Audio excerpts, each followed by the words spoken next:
Assalamualaikum warahmatullahi wabarakatuh.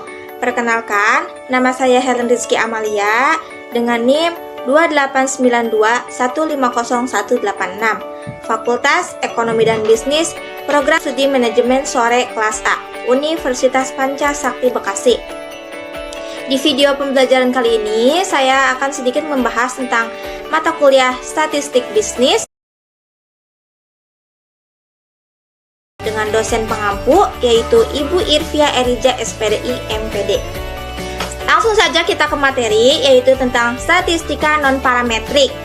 Adalah cabang statistika yang tidak hanya didasarkan pada keluarga distribusi probabilitas yang terparameterkan. Statistika non-parametrik didasarkan pada distribusi bebas atau memiliki distribusi yang ditentukan, tetapi dengan parameter distribusi tidak ditentukan. Nah, teman-teman, di materi pertama yaitu ada C² untuk uji goodness. Nah, uji C² goodness of fit satu sampel adalah teknik statistik yang digunakan untuk menguji hipotesis deskriptif bila dalam populasi terdiri dari 2 atau lebih kelas dan datanya berbentuk nominal. Uji statistik ini menekankan pada perbedaan frekuensi subjek, objek, atau respon yang masuk pada kategori yang bervariasi. Contoh kasus nih, yang pertama, sekelompok pasien dikelompokkan menurut jenis penyakit tertentu dan peneliti ingin mengetahui apakah tipe penyakit tertentu lebih sering terjadi dari penyakit lain. Yang kedua, anak-anak dikategorikan menurut jenis permainan dan peneliti ingin mengetahui apakah jenis permainan berbeda dalam frekuensi. Yang ketiga, masyarakat dapat dikategorikan menurut respon terhadap sesuatu, apakah lebih senang atau sama saja, atau menolak S, dan peneliti ingin mengetahui apakah respon masyarakat berbeda dalam frekuensi. Nah, kita lanjut ke metode. Metode uji C² goodness of fit at satu sampel. Untuk membandingkan frekuensi observasi dengan frekuensi ekspektasi, kita harus terlebih dahulu menentukan frekuensi ekspektasi. Hipotesis atau HO menyatakan proporsi objek yang masuk pada setiap kategori yang diasumsikan terjadi pada populasi. Hipotesis HO dapat diuji dengan statistik berikut, di mana OI yaitu frekuensi observasi pada kategori ke-1, EI frekuensi ekspektasi pada kategori ke-1, K yaitu jumlah kategori, N yaitu jumlah observasi statistik ini mengikuti distribusi dengan degrees of freedom K-1. Nah, teman-teman, kita lanjut ke contoh. Kasus dua kategori suatu organisasi ingin mengetahui apakah wanita mempunyai peluang yang sama dengan pria untuk menjadi kepala desa di desa A. Untuk itu dilakukan penelitian. Populasi penelitian adalah masyarakat yang memenuhi syarat memilih di desa A.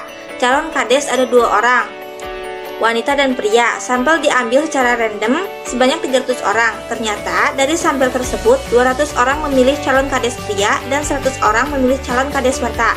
Lakukan pengujian apakah ada perbedaan frekuensi observasi dan frekuensi ekspektasi dengan taraf nyata 5%. Nah, tentukan statistik uji C² goodness yaitu OI EI dikali OI min EI, yaitu dengan jumlah EI pria 67, wanita 67. Nah, jadi jumlahnya 33. Jadi 2 OBS sama dengan 33,33. Kemudian tentukan kriteria keputusan jika 2 OBS lebih besar dari 2 DF. Tolak HO keputusan 2 OBS sama dengan 33,33 DF sama dengan K-1 sama dengan 2-1 sama dengan 1 sama dengan 0,052 DF sama dengan 3,84. Nah, jadi tolak HO masyarakat di desa A cenderung memilih pria sebagai kades.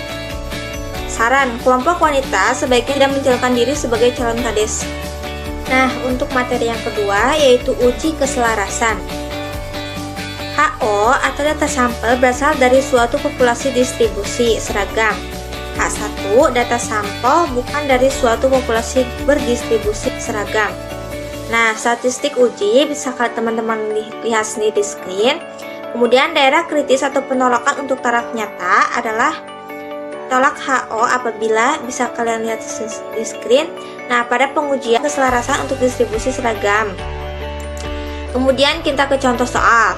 Nah, nilai suatu kuliah statistika dalam satu semester adalah sebagai berikut. Nah, jadi ujilah pada taraf nyata 0,5 bahwa distribusi nilai tersebut adalah seragam. Nah, penyelesaiannya rumusan hipotesis. H0 yaitu distribusi nilai suatu kuliah statistika berdistribusi seragam. H1 yaitu distribusi nilai suatu kuliah statistika tidak berdistribusi seragam. Nah, untuk statistik ujinya bisa dilihat sendiri di screen. Kemudian kita ke materi yang ketiga, yaitu C kuadrat untuk uji normalitas. Uji normalitas adalah sebuah uji yang dilakukan dengan tujuan untuk menilai sebaran data pada sebuah kelompok data atau variabel, apakah sebaran data tersebut berdistribusi normal atau tidak. Uji normalitas berguna untuk menentukan data yang telah dikumpulkan berdistribusi normal atau diambil dari populasi normal. Metode klasik dalam pengujian normalitas suatu data tidak begitu rumit. Berdasarkan pengalaman empiris beberapa pakar statistik, data yang banyaknya lebih dari 30 angka, N lebih besar dari 30, maka sudah dapat diasumsikan berdistribusi normal. Bisa dikatakan sebagai sampel besar. Kita lanjut ke metode. Metode Chi-square atau S2 untuk uji Bundes of Fit distribusi normal menggunakan pendekatan penjumlahan penyimpangan data observasi tiap kelas dengan nilai yang diharapkan. Nah, uji Chi-square seringkali digunakan oleh para peneliti sebagai alat uji normalitas. Rumus uji normalitas dengan uji square adalah sebagai berikut. X2 sama dengan OI min EI per EI. Keterangan X2 yaitu nilai X2, OI yaitu nilai observasi, EI yaitu nilai expect atau harapan luasan interval kelas berdasarkan tabel normal, dikalikan dengan N total frekuensi. Nah, N yaitu banyaknya angka pada data atau total frekuensi. Komponen penyusun rumus tersebut di atas didapatkan berdasarkan pada hasil transformasi data distribusi frekuensi yang akan diuji normalitasnya. Kita lanjut ke contoh soal. Nah, diambil tinggi badan mahasiswa di suatu perguruan tinggi tahun 2010. Teman-teman lihat sendiri di screen, ada tabel, kemudian selidikilah dengan A sama dengan 5%, apakah data tersebut di atas berdistribusi normal. Dengan mean yaitu 157,8, standar deviasi yaitu 8,09. Penyelesaiannya yang pertama, hipotesis atau HO sama dengan populasi tinggi badan mahasiswa berdistribusi normal.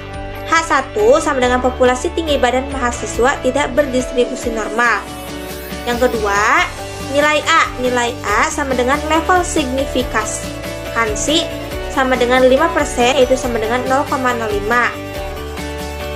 Yang ketiga, yaitu rumus statistik penguji. Nah, derajat bebas atau DF sama dengan K-3 sama dengan 5-3 sama dengan 2. Yang kelima, cari nilai tabel. Nilai tabel X2 dibagi A sama dengan 0,05 dibagi DF sama dengan 2, sama dengan 5,991. Yang keenam, yaitu cari daerah penolakan dengan menggunakan gambar. Menggunakan rumus keputusan hipotesis berarti H0 diterima, HA ditolak. Kesimpulannya, populasi tinggi badan mahasiswa berdistribusi normal, A sama dengan 0,05.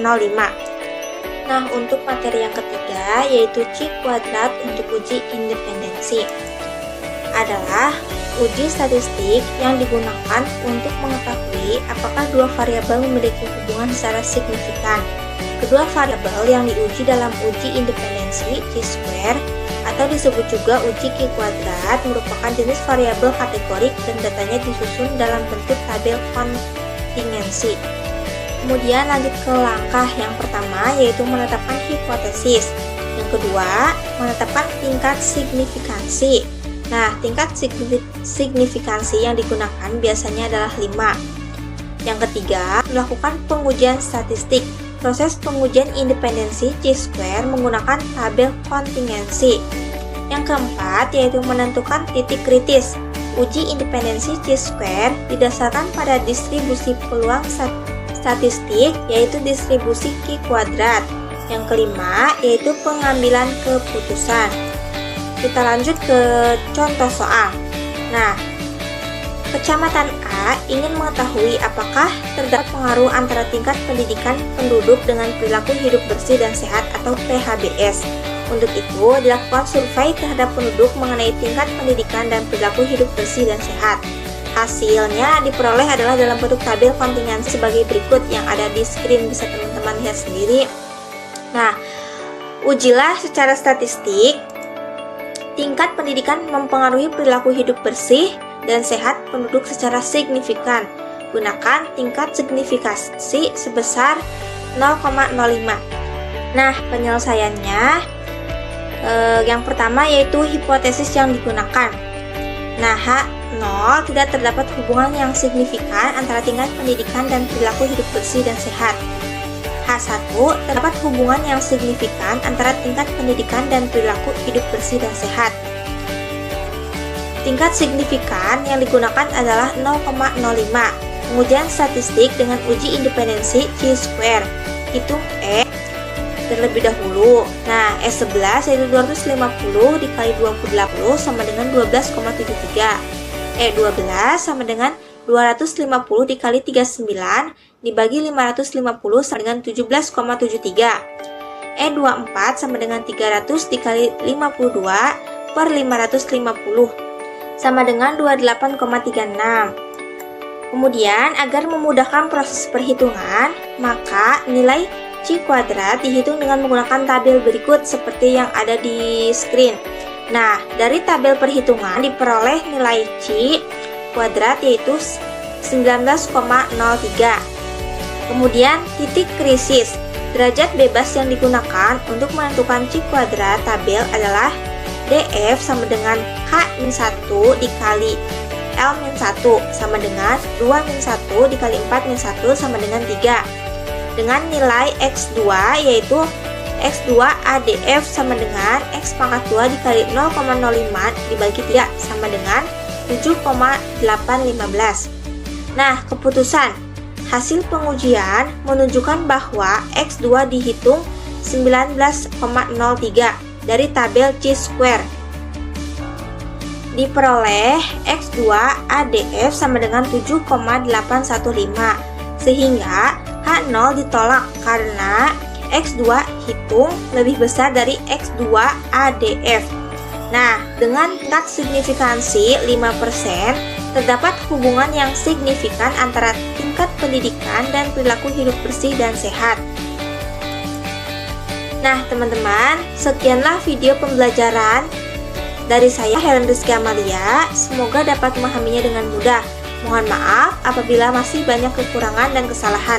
Terima kasih. Wassalamualaikum warahmatullahi wabarakatuh.